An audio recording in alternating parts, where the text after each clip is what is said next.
Hello,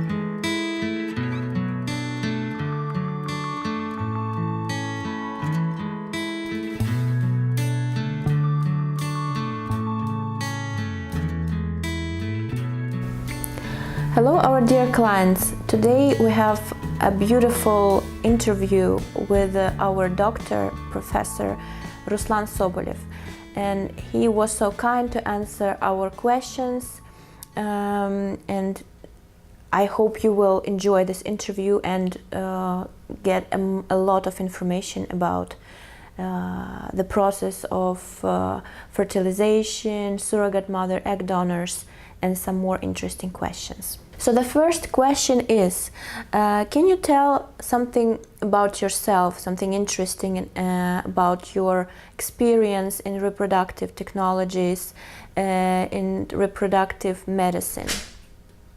I'm an incorrect obstetrician gynecologist, as well as the majority of reproductive specialists in our country.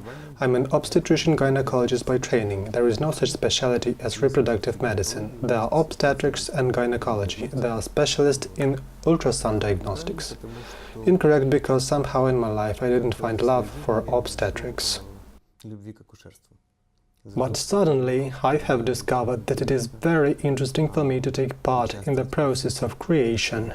The creation of life, from my point of view, is the most important thing, the most interesting.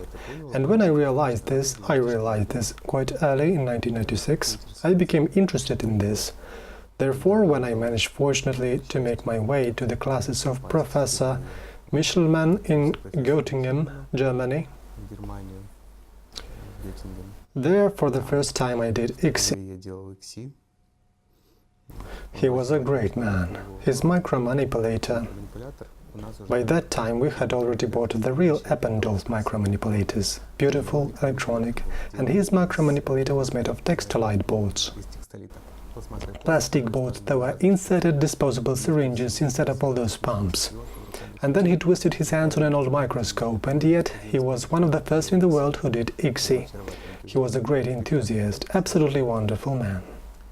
Well, and probably I was lucky because I came across such wonderful people one after another. Then in 1998, Moscow, Professor Leonov, unfortunately he is no longer there, but he was the first in Russia who had a pregnancy. He was an embryologist in the Center of Obstetrics and Gynecology and Pediatrics at the Academy of Medical Sciences of Russia. He headed the Department of Reproductive Medicine, the Department of IVF. He was probably alone in the whole center who did not wear a suit but a plaid shirt and jeans. Everybody there were dressed very presentably. Everybody had big connections, important relatives, and the only person who, from my point of view, was worth most of the staff of this huge institution, he walked very modestly, went by tram, came to work in a checked shirt, and sat quietly in his office receiving presidents when they came to see him. Also very simple, absolutely wonderful man. They have left a mark on my life somehow, very large. In any case, I have never regretted that I did what I did. A lot of our clients ask about the success rate. They want to know how high their chances are. So can you tell, please, how you determine the success rate, and can you even tell the success rate for a certain couple, or it is general statistics? You know, probably when we're talking about an individual person, it is always difficult to give exact numbers. But nevertheless, there are statistics, there is metadata, there is processing, and when you start counting, then it goes perfectly displayed in graphics, in percentage, very easy.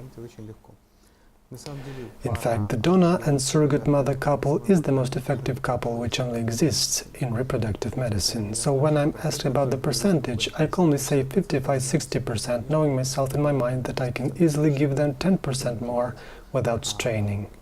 What could be better, right? A donor is a girl who is examined, always a young woman. She was examined, she has confirmed health, wonderful, healthy children, as a rule from the first attempt. Usually she gives genetically wonderful oocytes. Moreover, we often use so-called pro-donors, the confirmed donors who already have children as a result of IVF. They're especially valuable for clinics. Naturally, we are very careful of such donors and we use them for our customers diligently. A surrogate mother, again, is a woman who has confirmed that she gets pregnant easily, bears children and gives birth without any problems. Therefore, in such a bundle, the only weak link is the husband, a man who will give seminal fluid. In fact, it's not such a weak link. Most often, everything works out very quickly. Statistics calculates everything very easily, but yes, indeed, it's very difficult to calculate for a specific person. How will it be for this particular pair? What if they suddenly get sick or anything else? But when you're talking about a group of patients, it's very easy to calculate. The next question is why a reproductive doctor has to choose the surrogate mother, and why a client and a patient has to trust this choice to a doctor, because most of our clients, they think that they better choose the surrogate mother from some database, and that will be a right choice. But what do you think about this? Would you better choose a surrogate mother for your patients? Well, let's say it's easier for a doctor if a client makes the choice easier, because in that case the doctor is not responsible. But at the same time, a doctor has a trained eye for egg donors. After 20-30 minutes of communication with a person, I can already tell with a certain degree of certainty if a person is adequate, if a woman speaks the truth about herself, whether she uses any psychotropic substances, say even if she hides it. In other words, there are things you can't judge from a photo and from a personal conversation with a woman if you're not a specialist. Of course, it's better if a doctor makes a selection. However, each time when a client comes to us and says, "Doctor, I brought you my surrogate," well, thank God, it will be easier for me to work. One of the most frequently asked questions is about the egg donors. How are they chosen, and is there some static database, or can you describe the process of selection of the egg donor? Let's say that the concept of the egg donor database is generally already obsolete. It should not exist. With the advent of the internet and with the emergence of rapid exchange of information, the very notion of donor database has quickly turned into nonsense. I don't know how some large organizations, which provide some bases, are trying to implement it. In fact, donors, as a rule, don't wait. Usually, a donor, when she turns to a clinic or an agency and passes tests to enter the program of assisted fertilization, in fact, within a month, this donor is taken at once. I don't know any long-waiting donors. Therefore, having a database doesn't make sense. These same donors, they apply to all the agencies at the same time. They apply to all clinics or to a number of clinics. The best a clinic can do is to keep a record of donors which turned out to be good donors, from which good embryos were obtained, good eggs, and accordingly a good pregnancy. Such donors, when they apply repeatedly or when they appear in the requests repeatedly, they usually go to the same clinics in which they like to work. We of course try to take such donors immediately for our clients. We warn our clients when these donors will appear, and these donors are taken immediately. So keeping a database, some albums, even virtual ones, sending profiles, waiting for a conclusion, some clients' requirements, well, the patient a day or two will think the donor will go away. I think in this matter, the patient should definitely trust the doctor. Patients who understand this, patients who trust the doctor, receive the maximum number of bonuses, because he's interested in having a healthy donor and a healthy surrogate. A beautiful donor girl, and here in Ukraine, thank God, most girls are beautiful. We're interested in having a healthy offspring for our clients, because we want our clients to recommend our clinic to their friends. I have a question about the PGD procedure.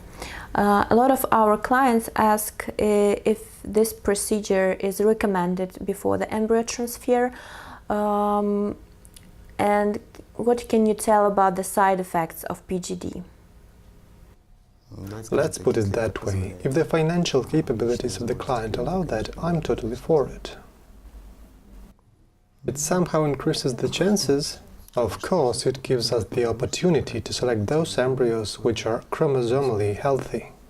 PGD is not necessarily a panacea, because the genetic diseases, not knowing what to look for, we will not find them. Even monosomal diseases are rather problematic to detect if you don't know what you're looking for. But as for what regards the structure of chromosomes, karyotype, the embryo of the future person, there it is simple enough. Especially when we are talking about PGD, which is used in the blastocyst stage, when we take a piece of trophectoderm for research. Approximately 8–10 cells are enough to produce a proper, accurate analysis. This is wonderful, of course.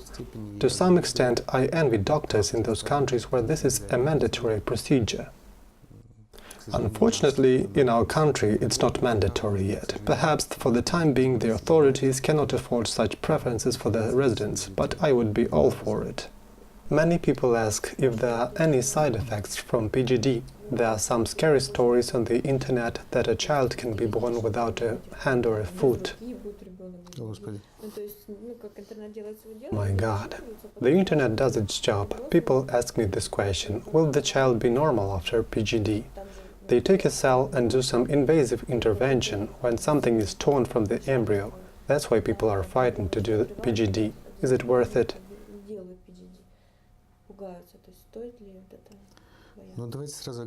Well, let's make a reservation here. After all, the procedure is invasive. For the embryo, the procedure is clearly stressful. Opening the shell, removing a part of trophectoderm, this to some extent is a damage. On the other hand, the embryo consists of cells that are fully capable of compensating for the shortage of the same cells and are quite capable of recreating of what is lacking. At this stage, harming an embryo's arm, leg or anything else is totally impossible. It is possible to ruin an embryo as a result of unsuccessful procedure. That is possible indeed. Not every clinic, not every specialist does pre-implantation genetic diagnosis with the same quality. But even the most good specialists have cases. There are embryos which are not so ideal. They do not tolerate this interference ideally. But still, PGD is good. A lot of our clients are concerned about the safety of being in Ukraine right now. What can you say about this as a resident of Ukraine and Odessa city? Can I ask you a counter question? When I watch news on the TV or in newspapers or on the internet, I can't understand how come there are still living people left in San Francisco or Los Angeles, because there are so many earthquakes. How in California there is still someone alive after all the hurricanes and storms occurring in America. And is it safe to fly to America at all? Everybody I know is still alive. Okay, thank you very much for the interview. It was highly interesting and extremely informative. And maybe you want to wish something to our future clients, future patients, please.